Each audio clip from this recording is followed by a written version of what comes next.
What's up guys, today I'm going to be comparing these two cameras. This one is the Foxeer Predator Micro. This one right here has the RunCam Eagle 2. This is the old one, not the Eagle 2 Pro, but I love the Eagle 2 and I wasn't prepared to spend 20 bucks more on the sale price I got this for on the Pro, so I went with the Eagle 2 in this new build, and I'm going to be comparing these two cameras. I love them both so far, so let's see them side by side. Now on this one I'm running about 20-25 degrees camera tilt. I've lowered it quite a bit from what I usually run because this thing goes so easily. It just cruises so damn fast with this lightweight setup, so I put it down pretty low.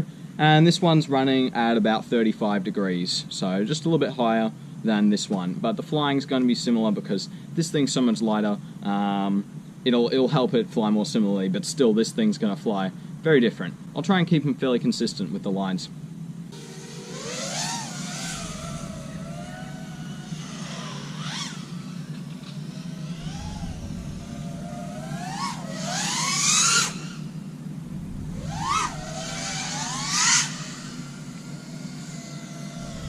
Alright, so this Eagle 2 right here has, I've changed the gain from 9 down to 5.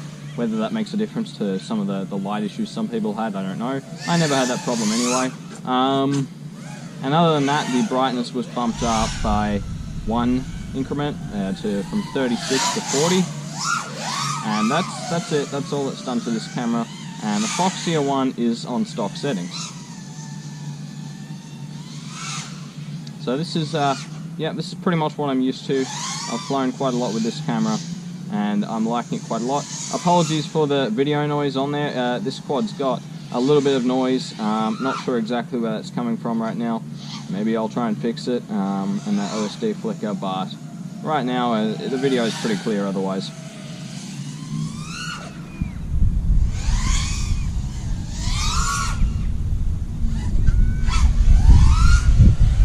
I love the sound of this quad.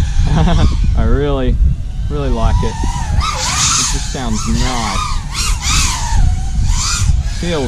Feels so responsive. I've been flying the Mode 2 Ghost, which is really light. And this quad's running heavier motors, heavier quad. I think right now in this configuration it's like, it's 560 grams or something like that. But still, even with these 50-40 props, they're not aggressive, but they do respond in the corners very well. And I've got higher rates on, much higher rates than the Ghost, so it's a little bit different to fly there, so I can't get as tight control, but feels very nice and it's very responsive. This quad's had pretty much no tuning. That's very good. So yeah, I'm just going over talking a little bit about the quad here, how nice it is to fly, but also this camera, it's really good. I wish there wasn't that video noise, but I do know how good this camera looks because I use it with a quad that doesn't have any of this video noise, and this is just fine. On this quad I could probably even bump the camera angle down for freestyle. Like, I can go pretty damn fast right now. It's not bad. Very nice. It feels great. Alright, so anyway, I'm going to get on to the Foxeer Predator, not the Monster. Don't buy the Monster. I could put that in the comparison video, but the quad it's flying on, the lens is kind of falling apart. It's not working very well at the moment, and I don't want to do that kind of comparison to the Monster. The FOV is a lot smaller. You don't get much shadow detail. I just say the Monster's not worth it. Let's go with the Ghost. You can see the props in view because of how low the camera is. Obviously this quad's very responsive. It's very nice. What do I have to say? First off, well, the colour, it's a little bit more saturated right now. It's probably dealing with the light slightly better, although it is going a bit darker in the shadows compared to the Eagle, I believe. These shadows really stand out now. It is quite vibrant. As for detail, it's really hard to call. I feel like the image of the Eagle 2 actually looked possibly a little bit cleaner. I have to remember this quad has a lot lower rates. Possibly looked a bit cleaner. I don't know what that is. Like less pixelated. Excuse, you might be able to hear the vibrations there. These props have been raced quite a bit, and these ones are a little bit damaged.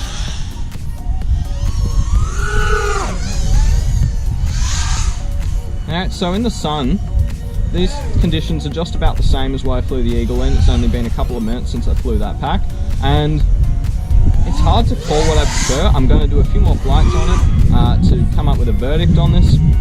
Right now, I'm still thinking the Eagle.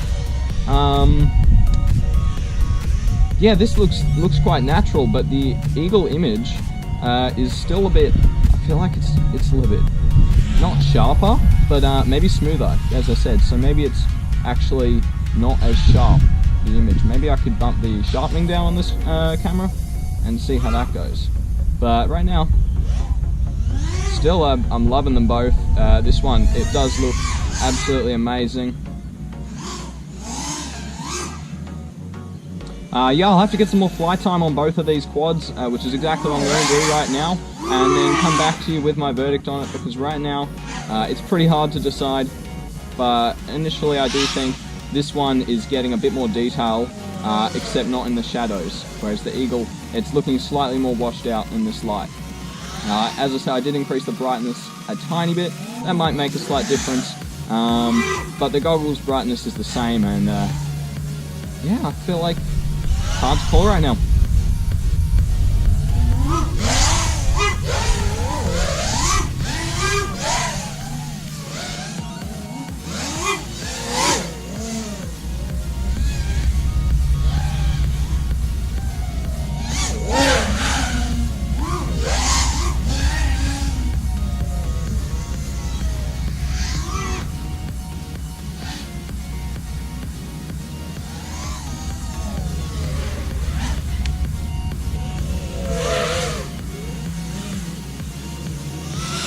Alright, coming in for a landing here. This is going to be a very interesting shot. There's a bit of light coming in, dark here, shadows. Overall, of course, the color, if you've watched any other videos with this camera, it does look a bit more blue. That's about what it looks like landing. It's a little bit different out in the light there. I have to say it looks really nice. Don't know what I prefer, once again. I'd say if you go with either of these cameras, it's going to be great. The Eagle Micro, of course, is just coming out right now, and that's obviously going to be competing with this because I'm running the full-size Eagle in that quad over there. So right now I couldn't recommend anything, but I'm going to get some very similar lines, just race around here, fly around, whatever, fly a similar course. I'm going to try and hit this gap right here, and then see what I prefer. So we're back on the Eagle 2 this time. Right now the image looks very nice, just seeing down these trees and sky.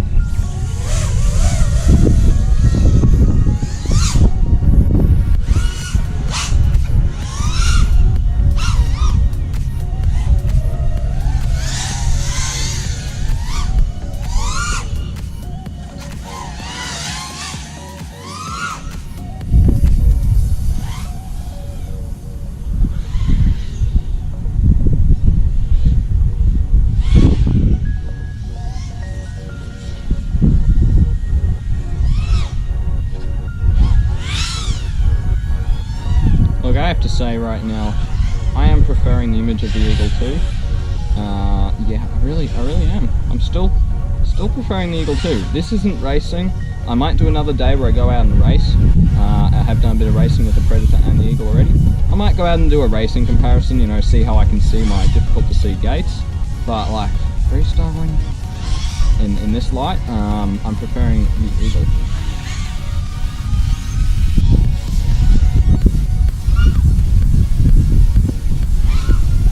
Gap now, so there's a gap right here. Oh geez, yeah, these rates are more responsive than what I'm used to. I'm going to try and hit this gap on both quads. I know it's around here, it's kind of hard to see still.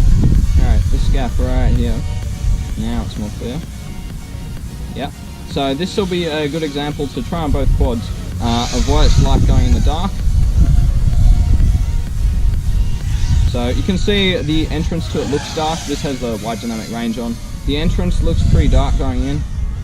But it becomes nice and light as I go through. So, you know, it's not too bad. Let's try this gap over here. Nice. Yeah. Of course, going round and then straight back into it like that, where it doesn't have any chance to go dark, it looks really good. There's the tree. Alright.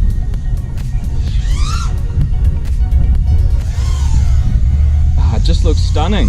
Honestly, this camera looks stunning, and the Predator does too, but I still have to say, my opinion that this camera looks more natural, beautiful, Wow, that lens flare actually really nice. Like, it really feels like flying through HD, and so does the Predator. It looks great too, but this one just seems like a nicer image. I'm just preferring it.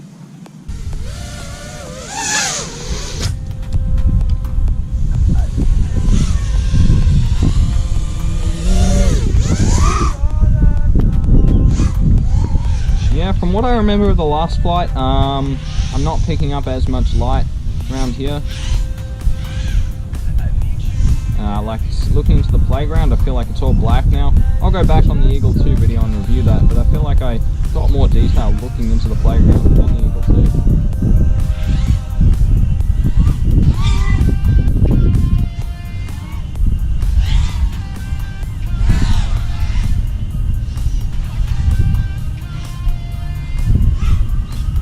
2. Look, it's still a very nice image, and it, as I said, hasn't been adjusted, but I'm still preferring the Eagle. If I had to recommend an FPV camera right now, if you're looking for a micro, probably this, but maybe the Eagle one when it comes out, the Eagle Micro.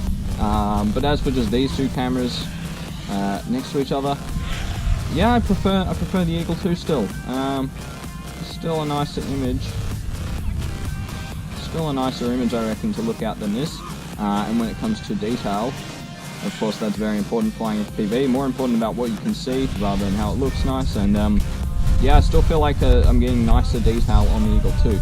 Maybe bumping down the sharpness on this would help, and that might be something I do. Alright, once again I'm going to come in for the gap.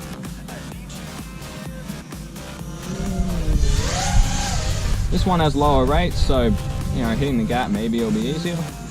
Like, much lower rates.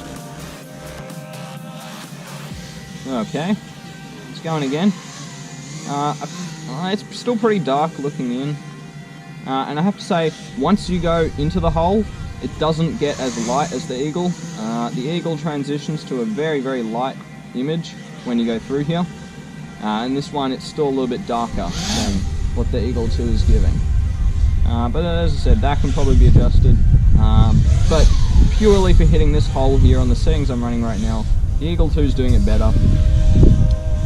Of course, the quad's doing it very well with these low rates. I can just pop through here. It feels very good to fly. But yeah, it's the Eagle 2 that wins this for me. Cannot see coming back that way. That's the opposite direction where my patch is facing. And by the way, both these quads are on 200 milliwatt power. The antenna on the rooster is a little bit newer. This Emax Pagoda has had a little bit more abuse.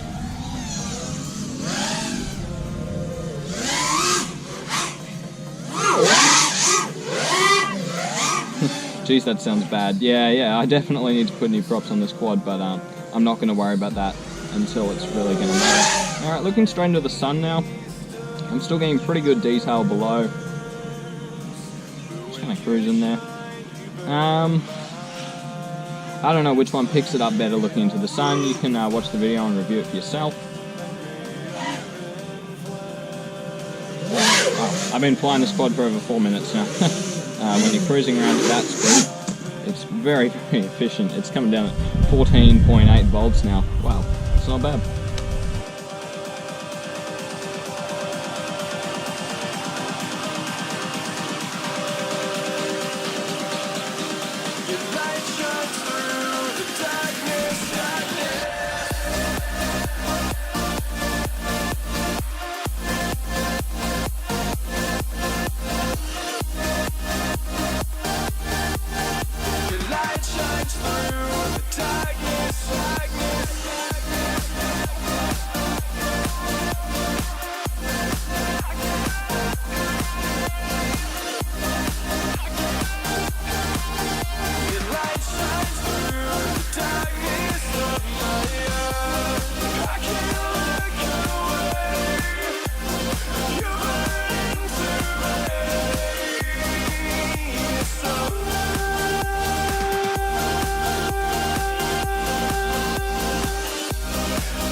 I'm done for the night, and my final verdict on the cameras is I still prefer the RunCam Eagle 2. I'll let you know if that changes. I'll mess around a bit with the sharpening settings and that kind of thing on the Predator and see what I think then. And of course I'll have more content when I'm racing with the Eagle and the Predator and see what I think for hitting gates.